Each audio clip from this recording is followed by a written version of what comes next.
Od 1.4.2025 bude pre občanov Európskej únie povinnosť získať na vstup do Veľkej Británie ETA, Electronic Travel Authorization, ďalej už len ETA. Nepodceňte tento dôležitý krok pri plnení vášho sna a urobte tak v dostatočnom predstihu. V prípade, ak nemôžete o ETA požiadať, môže tak niekto urobiť aj za vás. Najjednoduchším spôsobom, ako požiadať o ETA, je stiahnuť si aplikáciu UK ETA App, ktorú nájdete na Google Play alebo Apple Store. Výhoda aplikácie je tá, že pas a aj seba samého odfotíte priamo v aplikácii. Žiadosť o ETA pomocou aplikácie využite, ak žiadate o ETA iba pre seba, poprípade pre ľudí, ktorí sú aktuálne pri vás. Ak žiadate o ETA pre niekoho, kto s vami aktuálne nie je, využite žiadosť na webovej stránke www.go.uk. Link, ktorý vás presmeruje priamo na žiadosť, máte v popise videa.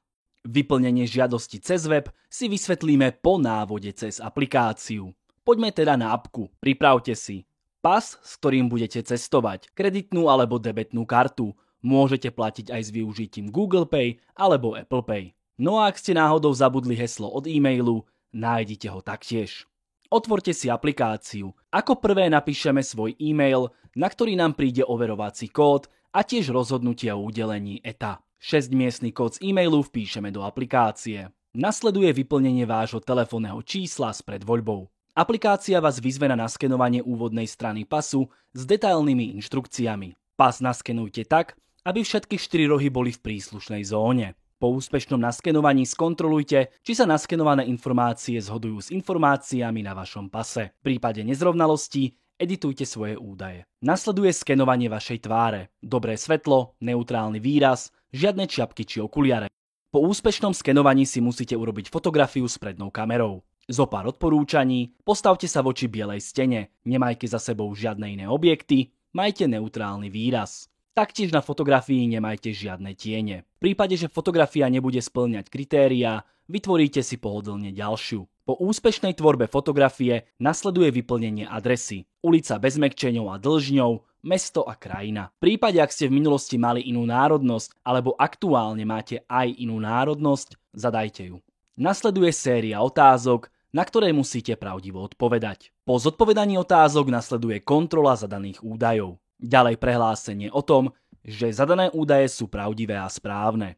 V ďalšom kroku zadáte krajinu, z ktorej žiadate o udelenie ETA. V mene danej krajiny budete platiť administračný poplatok. Nasleduje informácia o platbe, ďalej zvolíte spôsob platby, no a po jej vykonaní vám bude pridelené ETA číslo a na e-mail vám príde potvrdenie, že ste požiadali o ETA. Následne si už len musíte počkať na definitívne rozhodnutie, či vám Veľká Británia vstup do krajiny umožní. Nám sa to podarilo. Potvrdenie vyzerá nasledujúco. V prípade, že žiadate o ETA pre niekoho iného, alebo ten niekto nie je aktuálne pri vás, musíte žiadosť vykonať prostredníctvom webového prehliadača. Pripravte si fotografiu prednej strany pasu. Taktiež majte prichystanú vašu fotografiu na bielom pozadí, bez okuliarov, bez čiapky, bez objektov za vami, s dobrým svetlom. No a debetnú alebo kreditnú kartu. V prehliadači vyhľadajte www.go.uk. Poprípade využite link, ktorý sme vám zadali do popisu videa. Ak ste tak neurobili, do vyhľadávača na stránke www.gov.uk napíšte ETA Application. Kliknite na Apply for an ETA, zaskrolujte a nájdite You can apply online a kliknite na Apply online. Opäť scrollujte a nájdite I cannot apply on the UK ETA app. Kliknite na to. Opäť scrollujte a nájdite Continue application online. A následne už len klik na zelené tlačidlo Continue. Ako prvé napíšeme svoj e-mail, na ktorý nám príde overovací kód, ktorý vpíšeme do prehliadača. Nasleduje fotografia prednej strany pasu. Na stránke nájdete presné inštrukcie, ako má fotografia vyzerať. Dôležité je, že fotografia musí mať taktiež menej ako 6 MB a musí byť vo formáte JPG. Kliknite na Choose File a nahrajte svoju fotografiu. Nasleduje skenovanie. Ak na vašom zariadení nemáte kameru, môžete tento krok preskočiť kliknutím na Skip this step. Ak žiadate o ETA pre niekoho, kto nie je pri vás, taktiež môžete tento krok preskočiť kliknutím na Skip this step.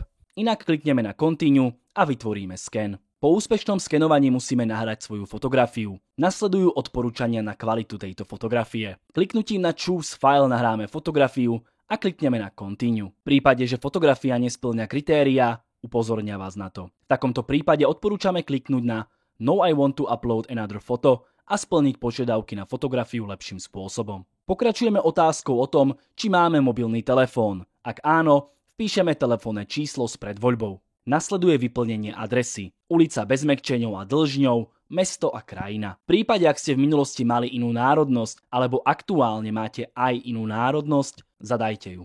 Nasleduje séria otázok, na ktoré musíte pravdivo odpovedať. Po zodpovedaní otázok nasleduje kontrola zadaných údajov. Ďalej prehlásenie o tom, že zadané údaje sú pravdivé a správne. V ďalšom kroku zadáte krajinu, z ktorej žiadate o udelenie ETA. V mene danej krajiny budete platiť administračný poplatok. Nasleduje informácia o platbe, ďalej zvolíte spôsob platby, no a po jej vykonaní vám bude pridelené ETA číslo a na e-mail vám príde potvrdenie, že ste požiadali o ETA. Následne si už len musíte počkať na definitívne rozhodnutie, či vám Veľká Británia vstup do krajiny umožní. Nám sa to podarilo. Potvrdenie vyzerá nasledujúco. V prípade akýchkoľvek problémov alebo otázok nás neváhajte kontaktovať.